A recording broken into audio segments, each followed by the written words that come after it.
Meu projeto ele foi baseado em algumas das vivências que eu tive enquanto profissional. E uma das vivências que mais me marcou enquanto profissional foi quando uma mulher trans ela tentou atendimento em uma das unidades básicas de saúde do município e ela foi tolhida de acessar aquela unidade porque ela foi informada pela profissional de que aquele não era um espaço para ela, que ela deveria buscar o centro de testagem e aconselhamento.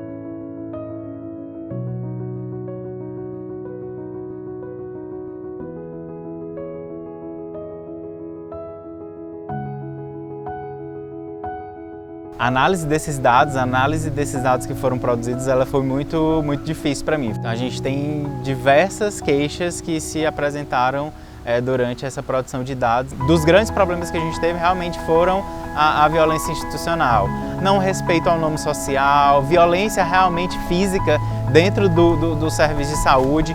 Então, as mais diversas formas de violência que a gente puder imaginar, elas ocorrem no serviço de saúde público com essa população.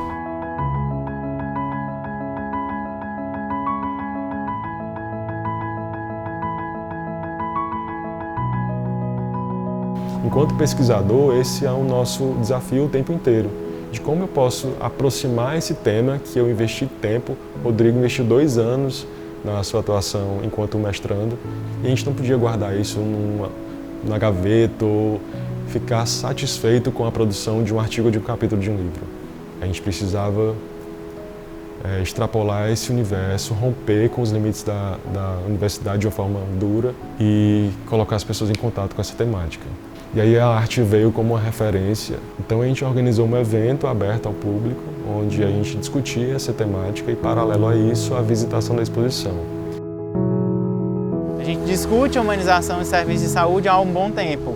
E essa humanização ela não está chegando no processo formativo desses profissionais, para que esse profissional que esteja lá na ponta realizando sua assistência, ele consiga fazer isso de forma minimamente correta, minimamente humana, né? Não existe atividade científica sem prática profissional e vice-versa. O meu esperançar para essa questão é realmente que as poucas políticas que existem atualmente, que elas sejam realmente aplicadas. Porque no momento que eu tenho profissionais que estejam minimamente sensibilizados e abertos para esse atendimento, abertos para essa discussão, eu consigo realmente melhorar o nível de saúde dessa população. A saúde ela se constrói a partir de 3 alicerces: gestor, profissional de saúde e usuário. Em meio a isso tudo, a gente tem uma universidade preocupada com a formação. Então, construir um sistema de saúde e pensar na gestão da atenção e do cuidado à saúde é o que movimenta a gente enquanto prática docente, enquanto pesquisador, enquanto profissional de saúde da ponta, enquanto gestor, enquanto usuário. Se fazer valer, se fazer ter voz diante de cada um desses universos, eu acho que é um caminho.